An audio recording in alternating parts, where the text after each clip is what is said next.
د کلي مشران کشران امزولو په جمع السلام علیکم. ستاسو ډیره شکریا ادا کوم چې په دې لنډ تنګ وخت کې او په دې یخنۍ کې دا یو هفته وشوله. زما په خیال چې ورځ هم د شپې نه بدترئ او تاسو تکلیف وکړو او دلته رالی او دا ما خان ته وختي وویلې چې دا جلسه نه ده، دا زمونږ دا 15 کلي مشران زمونږ راغونډ شوي دي او مونږ را روان الیکشن دی د هغې په دغه کې مونږ به یو سلا مشوره کوو او که خیر په دغه ورځ باندې 8 تاریخ داسې یو ورځ ده چې په دغه ورځ باندې زمونږ حیات محمد خان شیرپاو شهادت ورکړی د پیپل پارټۍ او د نیشنل پارټۍ حکومتو ګیلانی وزیر اعظم او زرداری صدرو په یو هسپتال کې د یو پاکي لاندې ناست او ویل مونږه د وینې قرباني ورکو. نو هغه دا اینه نه ده، هغه کومه اینه ده؟ هغه د شهید وطن حیات محمد خان شیرپاو اینه ده، هغه د سټیشن کورونو د قومي وطن پارټۍ د شهیدانو اینه ده، هغه د شیرپاو د سهیل او د توپیل اینه ده، هغه د شاد محمد کورونو د خلال او د جلال اینه ده، هغه د تالاشای مادآباد د خلیل او د ایوب جان اینه ده، هغه د اختر د ورځې زمونږه چې کومه دماکه شوې وه د شیرپاو د شهیدانو اینه ده چې نن یې په وینو باندې د عیدګاه دیوالونه سره دي، هغه ستاسو اینه ده، هغه زما اینه ده. د نیشنل پارټۍ حکومت د دې نه مخکې راغلی و، نو دلته چې کله د سوات آی ډي پیز راللو نو هغوی به ګرځېدل مازدیګر کې په دې کلي په کلي او 15,000 روپۍ به ورکولې. نو ویل به 2,000 ستا شولې او 3,000 زما شولې او موږ ته په دې کلي کې وښایې چې یاره آی ډي پیز په کم کم کور کې دي. زمونږ مشرانو به څه کول؟ مونږ د دې ځای نه روان شولو او د شیرپاو پورې چې موږ تللو نو زه او دلیل حاجي صاحبو چې شیرپاو ته رسېدو نو موږ 22,000 روپۍ نغدي او 19 منه غنمو دا موږ راغونډ کړي وو. خدای دې وبخي خان ولي حاجي صاحب 2 منه غنم موږ له په دغه کې راکړي وو او زمونږ مشرانو د شیرپاو نه 15 ټرکه ډک کړلو او د پلوسۍ کیمپ ته لاړلو.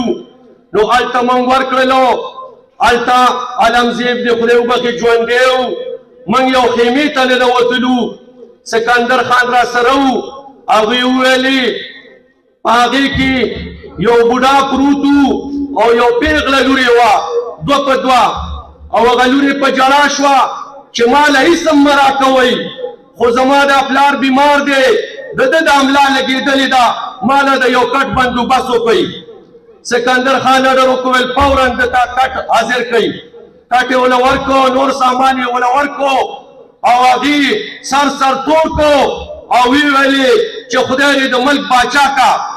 نو انشاءالله موږ سره دعاګانې دي او څوک چې په خپله درانۍ هغه ته بل هم دون ښکاري. کله چې د پی ډي ایم جلسه وه په دغه کې په پړانګو کې هیدروتي راغی او هغه د خپلې غاړې نه ټولې څېرې راواخیستلې او د سکندر خان په غاړه کې واچولې. دلته خدای کو که موږ ویلی شو او موږ د مومن نوم هم نه شو اخیستلی ځکه چې دلته موږ یو مومن دغه کړی و نو هغه دله داسې کار وکړه چې هغه د دې ځای نه لاړه او په دغه کې سره او شنه جنډه په غاړه کې واچوله. نو په ایمان که موږ د شرمه نه دغه کولی شو چې یاره موږ مومندان یو پوه شې خو خدای دې ورته نیکۍ هدایت وکړي.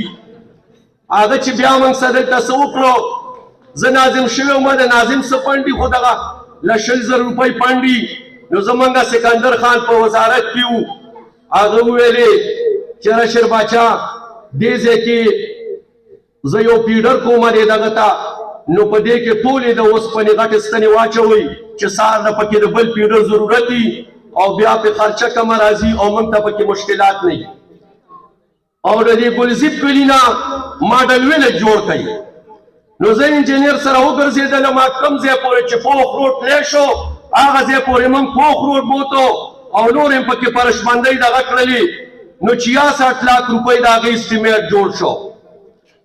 بیا هم د دې ځای نه د زیم د چوکۍ نه د امام حاجي صاحب د کور پورې روډ منظور کو. دې ځای نه د دې جرنډې نه د دغه پورې برمډیرو پورې دا روډ منظور کو. 4 करोड़ 55 लाख रुपए د شفاو هسپتال نه د علي جان کلی پورې د دې روډ وي. 6.5 करोड़ روپۍ دا د چینې د روډ وي. داسې پکې مختلف روډونه وو. زما په خیال باندې 22-23 करोड़ روپو سکیمونه وو چې پکې زما دا روډ هم دی.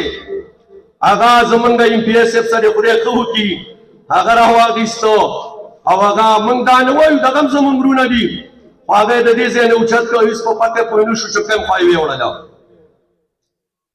نو ملګرو راپاڅو به موږ دا وایو چې هلکه موږ په دې نه خفه کېږو خو خپله به دې څه توره کړی وې او دې خلکو له به دې څه راوړي وې نو موږ به ویلی چې یاره زمونږ MPS صاحبو کار وکړو چې کوم ځای کې موږ د بجلۍ ټرانسفارمر یې منظور کړی وي او چېرته را 15 یا 6 ستنې لګېدلې نو هغلته خو یې د رامبیل دپاره یو ستن دوه کې دغه کړه چې ځکه چې رامبیل هم پکې خپل کار وکړي.